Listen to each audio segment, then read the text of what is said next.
अस्सलाम वालेकुम dear students, आज हम करेंगे एक्सरसाइज 5.2 का question number 3। I hope first 2 question आप लोगों को समझ में आ गया होगा। अगर आप लोगों को समझ में ना आए तो प्लीज़ मुझे मैसेज करके या वीडियो कॉल करके आप मेरे से पूछ सकते हैं कि मैडम ये कौन सा ये जो है वो किस तरह से हुआ है। ऐसा करके आप लोग मेरे से पूछ सकते हैं। आज हम करेंगे question number 3 in the adjoining figure. ये जो फिगर आपको दिया हुआ है, इस फिगर में P is parallel to Q। ये जो लाइन P जो है that is parallel to Q है। Find the unknown angles. ये जो E, F, A, B, C, D है, इन एंगल्स का आपने वैल्यू निकालना है। यहाँ पे क्वेश्चन मैंने इस तरह से लिखा हुआ है। जो फिगर है P जो है वो Q का पैरेलल है और ये ट्रांसवर्सल है, ये वाला लाइन। तो E, F, A, B, C, D ये सारे एंगल्स है, इन एंगल्स का वैल्यू आपने निकालना है। अगर आपको ये कंफ्यूजन लगता है तो आप इस तरह से भी कर सकते हैं। फिगर को उल्टा करो। ये लाइन इस लाइन का पैरेलल है, ये वाला लाइन इस लाइन का पैरेलल है, ये लाइन ट्रांसवर्सल है। तो यहाँ पे F फॉर्म हो रहा है, means 125 is equal to D आ जाएगा। इसमें कौन सा प्रॉपर्टी यूज हुआ है? कॉरस्पॉन्डिंग एंगल प्रॉपर्टी यूज हुआ है। D is equal to 125। मैं यहाँ पे लिखूंगी, साथ साथ में मैं लिखूंगी भी सॉल्यूशन वी हैव। हमारे पास क्या है? P is parallel to Q। P जो है वो Q का पैरेलल है। Then and L is transversal, इसका नाम हम L लिखेंगे। L is transversal, TRANSVERSL transversal है। तो 125 degree is equal to D because of corresponding angle property. देखो फिगर इस टाइप के इस तरह से अगर आपको अजीब सा लगे तो आप इस तरह से उल्टा करके देख सकते हैं। ये ट्रांसवर्सल है, सेम साइड ऑफ ट्रांसवर्सल में 125 D के बराबर बनेगा। क्यों बनेगा D के बराबर? क्योंकि ये जो है वो क्या है? कॉरस्पॉन्डिंग एंगल्स प्रॉपर्टी है। ये क्या है? कॉरस्पॉन्डिंग एंगल्स प्रॉपर्टी मैंने यहाँ पे अप्लाई किया हुआ है। D का वैल्यू आ गया हमारे पास 125। अब देखो इसी फिगर में ही ये दो लाइन पैरेलल है और Z फॉर्म हो रहा है। तो ये वाला जो है एंगल नहीं, ये वाला नहीं करेंगे हम क्या करेंगे? इन दोनों का सम 180 डिग्री। क्यों? क्योंकि interior angle on the same side of transversal are supplementary. हम यहाँ पे लिखेंगे now F plus D is equal to F plus D जो है वो इज इक्वल टू 180 डिग्री। क्यों लिखा? क्योंकि because if two lines are parallel, if P parallel to Q, अगर P Q का parallel है then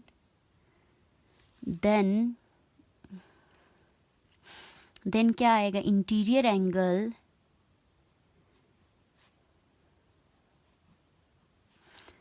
on the same side of transversal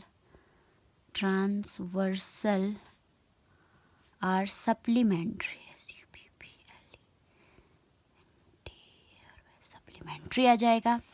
तो F का वैल्यू हमें नहीं पता, D का 125 डिग्री है which is equal to 180 degree.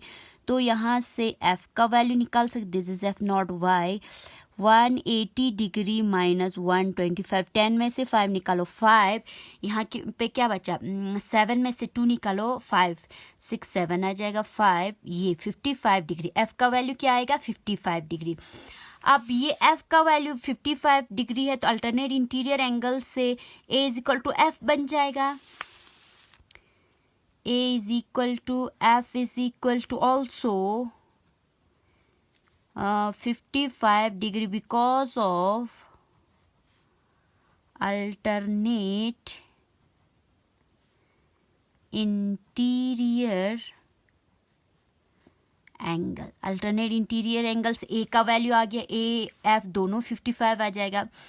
अब ये देखो F is equal to C भी बन जाएगा। क्या? कॉरस्पॉन्डिंग एंगल से F is equal to C is equal to 55 degree because of corresponding angle property.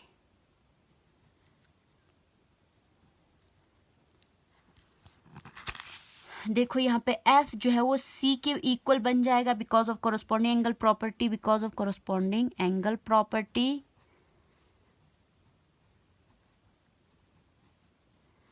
अब देखो ये आप इस तरह भी कर सकते हैं, D is equal to B, क्योंकि एक लाइन दूसरे लाइन को इंटरसेक्ट करते हैं। इस प्रॉपर्टी को क्या बोलते हैं, ये इनकी कौन सा एंगल, इन एंगल्स को क्या बोलते हैं, vertically opposite angle. Vertically opposite angles equal होता है जब भी एक लाइन दूसरे लाइन को इंटरसेक्ट, सॉरी यहाँ पे दिखा नहीं, मैं यहाँ पे फिर से समझा रही हूँ, जब भी एक लाइन दूसरे लाइन को इंटरसेक्ट करता है तो उनके वर्टिकली ऑपोजिट एंगल्स जो है वो हमेशा क्या होता है, इक्वल होता है। उनके वर्टिकली ऑपोजिट एंगल्स इक्वल होता है, तो ये D is equal to B बन जाएगा। Again D is equal to B is equal to 125 degree because of vertically opposite angle. मैं फिर से एक बार समझाती हूँ। यहाँ पे देखो पी क्यू का पैरेलल है और ये एल ट्रांसवर्सल है, तो 125 डी के बराबर बन जाएगा because of corresponding angles property. अब ये डी का वैल्यू हमारे पास आ गया, तो एफ प्लस डी 180 डिग्री, क्योंकि दो लाइन पैरेलल है तो interior angle on the same side of transversal are supplementary. ये प्रॉपर्टी मैंने आप लोगों को पढ़ाया था। इस हिसाब से एफ का वैल्यू 55 आ गया। अब देखो जब दो लाइन पैरेलल है और ये Z फॉर्म हो रहा है, Z फॉर्म हो रहा है, तो F is equal to A because of alternate interior angle आ जाएगा। अब देखो A का भी वैल्यू आ गया, D वैल्यू आ गया, F का वैल्यू आ गया, उसके बाद D is equal to B आ जाएगा। क्यों, क्योंकि वर्टिकली ऑपोजिट एंगल, और यहाँ पे E का भी वैल्यू नहीं निकाला है। Also E is equal to F is equal to 55 degree because of, इस पे भी हम वर्टिकली ऑपोजिट एंगल लिखेंगे। तो ये सारे आपके अननोन वैल्यूज थे, जितने भी अननोन एंगल्स थे उन सब के आपके वैल्यू आ गए। Now come to question number 4 पे आप आ जाइए। क्वेश्चन नंबर 4 क्या क्या, find the value of x। ये दोनों फिगर में A B दोनों फिगर में x का वैल्यू निकालना है। If L is parallel to M, अगर L जो है वो M का पैरेलल है। ये A part, try it yourself मैं यहाँ पे लिख रही हूँ।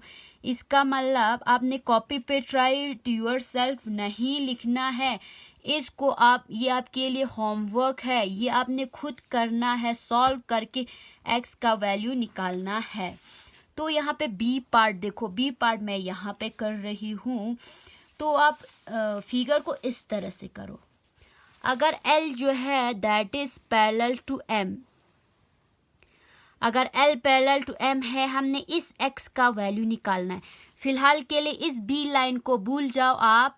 अब ये देखो कि ये जो है वो A लाइन जो है वो ट्रांसवर्सल है, L M का पैरेलल है। फॉर एग्जांपल यहाँ पे मैं फिर से डायग्राम को बना रही हूँ, ये L है, ये M है और L M का पैरेलल है, और ये A इसका ट्रांसवर्सल है। A क्या है, ट्रांसवर्सल। ये 100 डिग्री है, तो x क्या आ जाएगा, ये क्या फॉर्म हो रहा है, F फॉर्म हो रहा है, F फॉर्म हो रहा है। तो ये वाला angle is equal to this, आप लोगों को कोरस्पॉन्डिंग एंगल्स में मैंने बताया था वही आ जाएगा। एक लाइन में आंसर आ गया। वी हैव, इस तरह से लिखेंगे,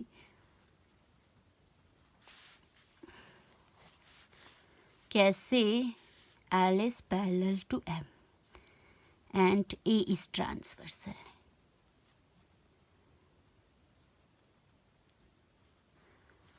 अगर L M का पैरेलल है और A ट्रांसवर्सल है, this implies that x is equal to 100 degree. क्यों, because of corresponding angles property, corresponding angles property, क्योंकि ये कोरस्पॉन्डिंग एंगल्स प्रॉपर्टी से यहाँ पे कोरस्पॉन्डिंग एंगल प्रॉपर्टी अप्लाई हुआ है। This complete question number 4। इंशाल्लाह हम करेंगे कल क्वेश्चन नंबर 5। Thank you.